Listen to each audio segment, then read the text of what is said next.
Armenia is the country of the oldest churches, breathing wisdom and tranquility.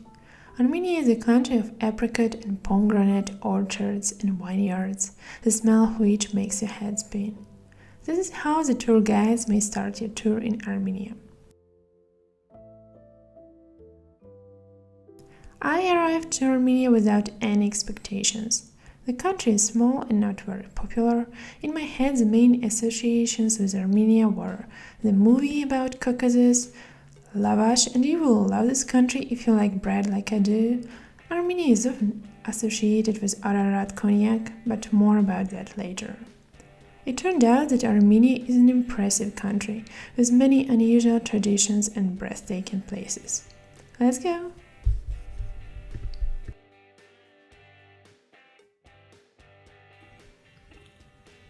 What is Armenia known for? First of all, cognac.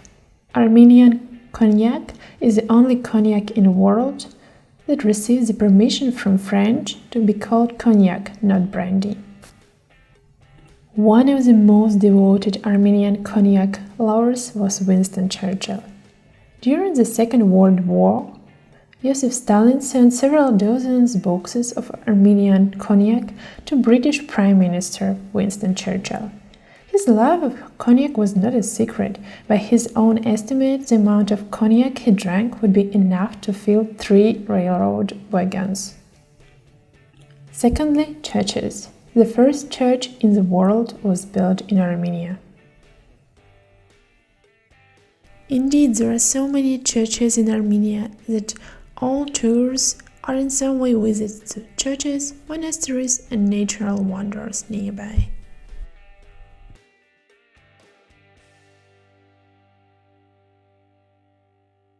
And third is Ararat. You can see Ararat from almost anywhere in Armenia. Many believe that it was in Armenia that Noah has landed on the icy top of Mount Ararat. The national symbol of Armenia, Mount Ararat, is located in Turkey. However, Masis, as Armenians call the mountain, is visible almost from everywhere in Armenia. All Armenians remember this fact with pain and many dislike the Turks. And a few fun facts about Mount Ararat. First, it's an extinct volcano. And secondly, a famous painter painted Mount Ararat at least 10 times. By the way, his real name was Johannes Oyvazan, and his ancestors were Armenian. The population is almost entirely monoethnic. 97% of the inhabitants are Armenians, and Armenian diaspora is 10 to 20 million people, while Armenia itself has a population of about 3 million only. Most Armenians are in the States, Russia, Iran, Lebanon, Ukraine, France, Syria, and Argentina. An interesting fact: Kardashian sisters Cher and Charles Aznavour have Armenian roots. The Armenian alphabet is considered one of the most sophisticated, along with Georgian and Korean. Now let's see what we can do in Armenia. On the first day, we went for a walk in Yerevan, not just in the city center but also in the suburbs, with private houses, vineyards, and the relaxed vibe. In Yerevan, you should visit a fruit market and try pomegranate wine in a restaurant. Listen to the musical fountains on the main square.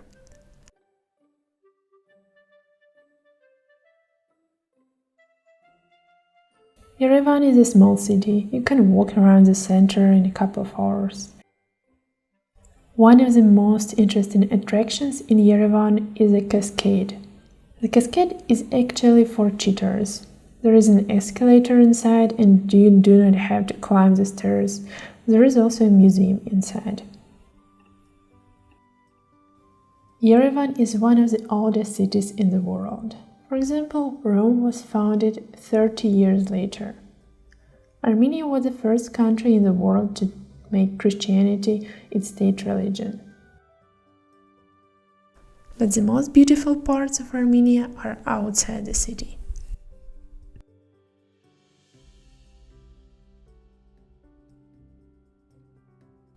In general, wine is not considered an alcoholic beverage in Armenia.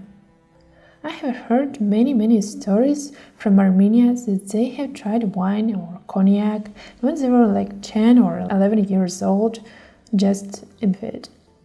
It's not uncommon for Armenians to drink wine every day in the family. You can also plan your visit to winery like we did. There are numerous tours, especially in the village Garni.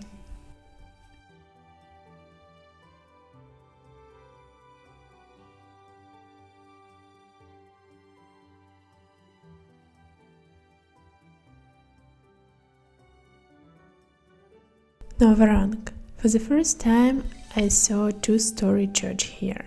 According to the architecture, the man's way to God is not easy. So as a symbol of this, people have to climb a narrow staircase.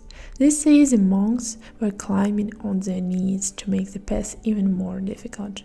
The stairs are indeed not easy to climb, especially if you are afraid of heights.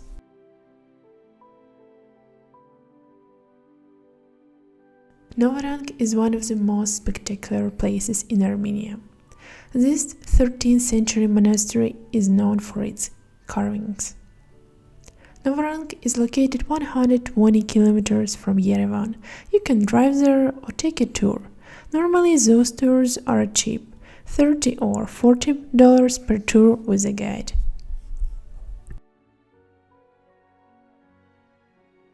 When is the best time to go to Armenia?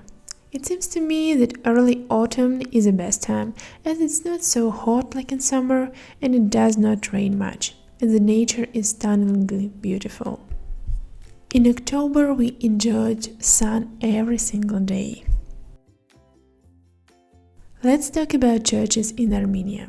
In some churches in the US they sing and dance. In Russia the interior is traditionally very rich. Scandinavian churches are very modest and minimalist.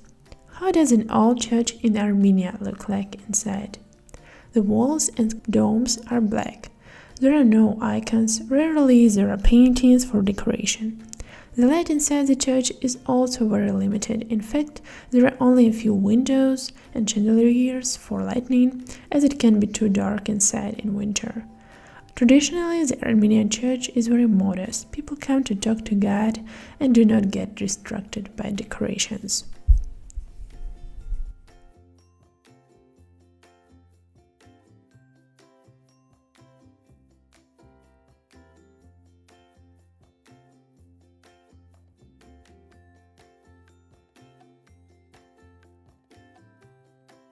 Our next stop was Khor Virap. The monastery is located close to the border between Armenia and Turkey, and up to 5 kilometers from the Mount Ararat.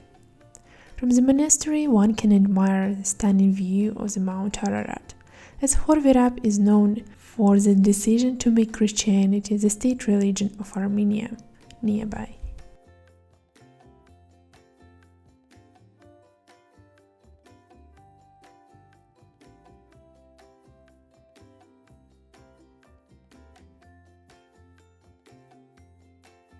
Lake Sevan. Lake Sevan was heavily exploited for the irrigation of the Ararat Plain during the Soviet period. The lake's ecosystem dramatically changed. Consequently, its water level decreased by around 20 meters, and its volume reduced by more than 40%. Later, 2 tunnels were built to increase the water level.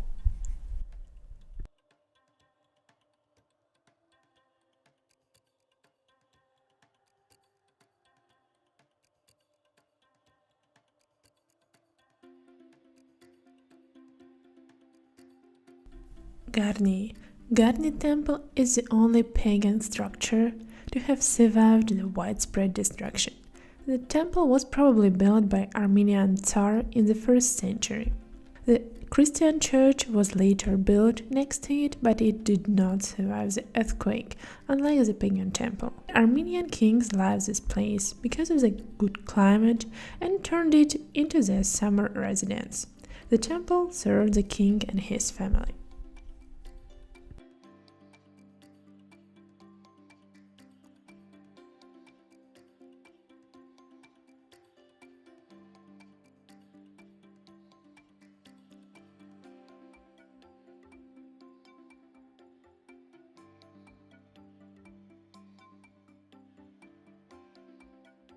Geghard. The monastery was partially carved out of the mountain. The foundation of the monastery is a cave, which is why it was originally called the Monastery of the Cave.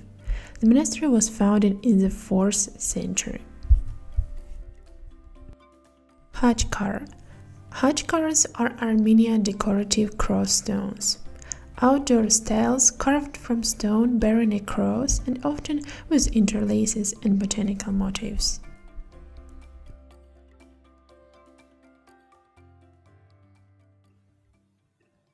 Dilijan is kind of Armenian Switzerland. It's a resort city with dense forests surrounding it, and a mineral water Dilijan brand is produced here.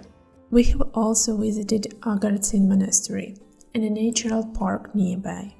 The monastery is interesting because it is located among the dense forests, quite rare for Armenian monasteries, which are usually on high ground without trees.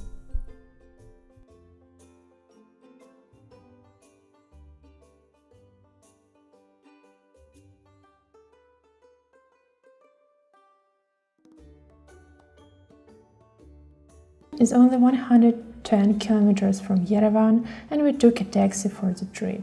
In Dilijan, I advise you to walk in the historical center. You can also visit Lake Pars, which is stunningly beautiful in the fall. Take a boat ride and walk in the woods.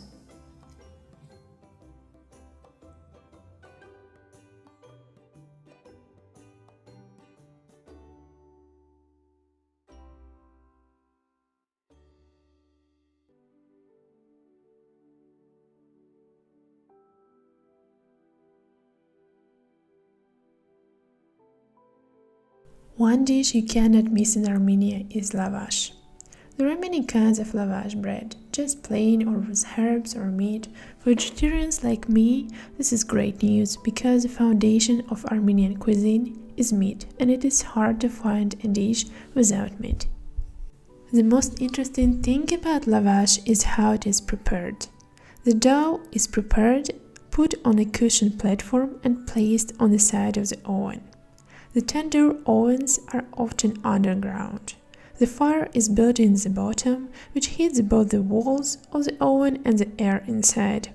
Temperatures in a tandoor can approach 480 degrees Celsius. One of the biggest benefits to cooking with tandoor ovens is that once they heat up to the desired temperature, they maintain the temperature for hours without the need for additional fuel. Armenia is like a letter to the youth, that the strongest and the deepest thoughts are born in silence and asceticism. That the joy of life is in simple things, the family gathering in summer, cracking walnuts in the village, and that heaven is there where we are and our love for life is. I want to hug Armenia to soak up its silence, the smell of pomegranate wine and the sun on millennia-old stones. Armenia is kind of country that smells like home and seems to be so close. Armenia is a small country, but it's definitely worth coming here to experience its beauty.